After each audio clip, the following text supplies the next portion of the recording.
The reason why I had that social anxiety is because I've been robbed twice, multiple times. So now, for me, I'm uncomfortable being around large groups of people because I don't know what they're gonna do and I don't wanna be harmed again.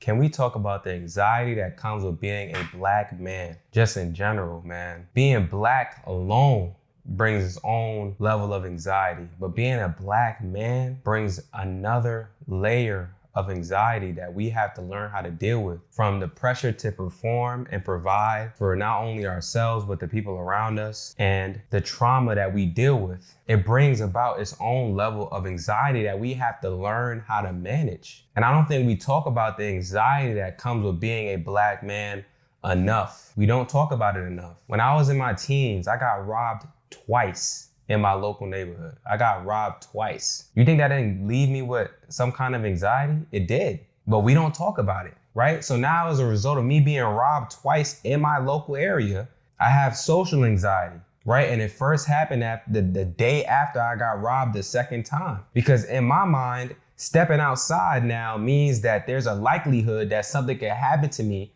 where I don't get back home. And there are so many black men that live in a constant state of anxiety and hypervigilance. We know it. We know it all too well. I think that it could be as simple as you going to the store and you seeing another black man and you being uncomfortable. Like, yo, what's he on? What's he doing?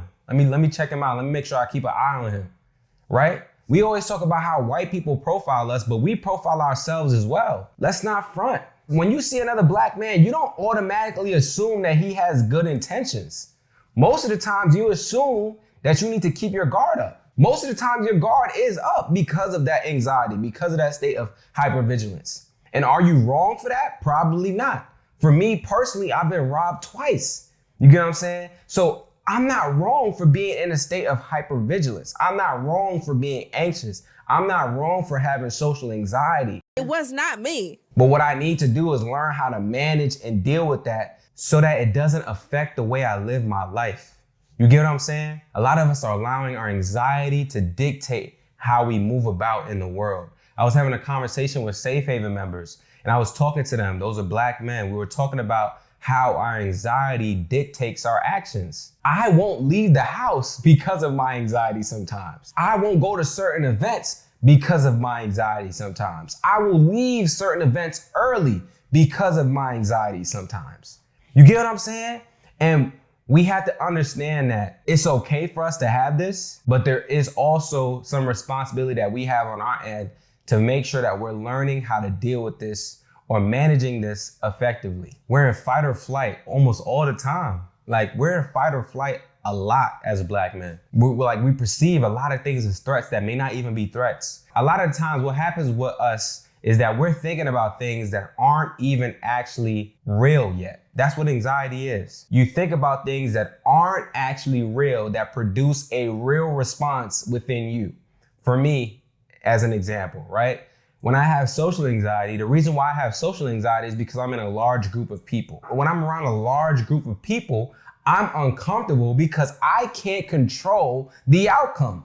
I don't know what that person's gonna do. I don't know what that person's gonna do. I don't know what the person behind me is gonna do. I don't know what this person next to me is gonna do. And so it brings about all of these intrusive thoughts and makes me anxious to the point where I need to dip. Like, I'm like, oh, hell no. I don't know what none of these people want. I gotta get out of here. abort. You know what I'm saying? And that's if I even make it to the event. Most of the times I have these anxious thoughts before I even get to the event, which makes me feel like I shouldn't even be going. You get what I'm saying? And you may not have social anxiety, but I know as a black man, there are things that make you anxious, whether it be public speaking, whether it be talking to a certain person, whether it be having certain conversations, whether it be your partner leaving for a night out. There are so many things that bring about anxiety. And what happens is this anxiety normally comes about as a result of something that we've experienced in the past. So when we take it to me, right? The reason why I have that social anxiety is because I've been robbed twice, multiple times. Wow, that was a lot.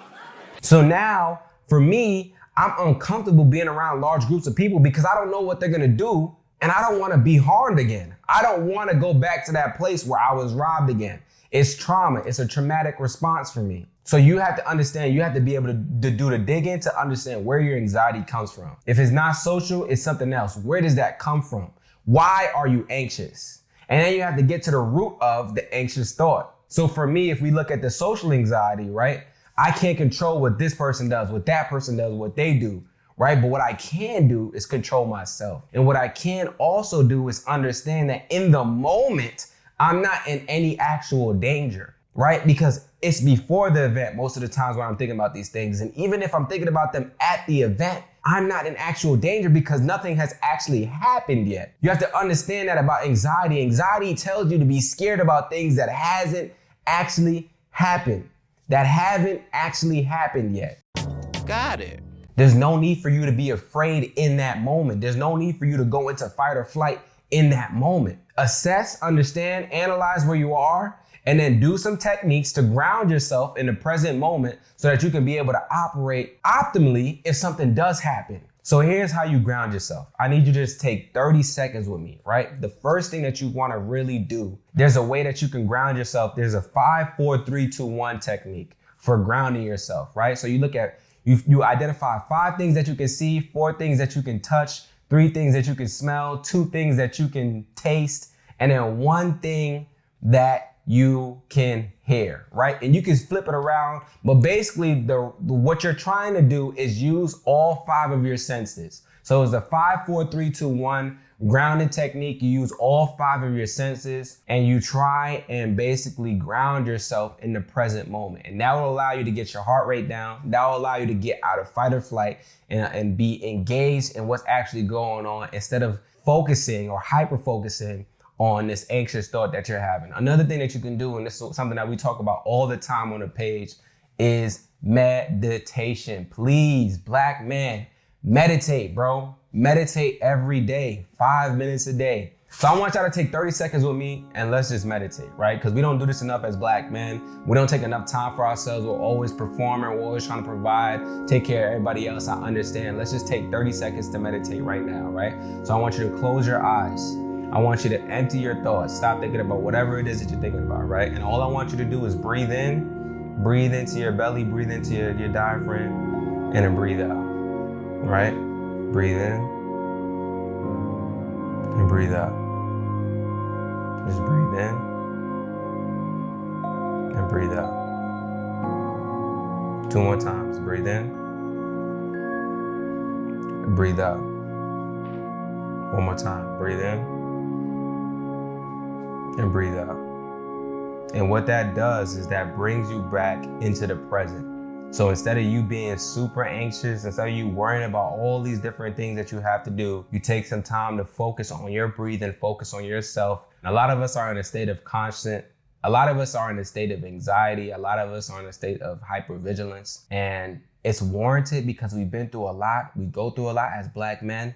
But we have to do something about it so that it's not dictating the way that we live our lives, man. So yeah, that's what I wanted to leave y'all with today. I know how difficult it is to deal with anxiety, but you do not have to allow it to dictate your life. Use those grounding techniques. Use a 5, 4, 3, 2, 1 grounding method. Use meditation. Definitely also journal. Journal helps a lot. Do this immediately. And yeah, let me know if there's anything else that you guys want me to cover. And as always, black man, it's okay to not be okay because it is. All right, peace. Sometimes I know you feel like you ain't got nobody to speak to. A shoulder to lean on somebody you could preach to. No, you need to hear it, my brother, I love you. We got way too much to live for.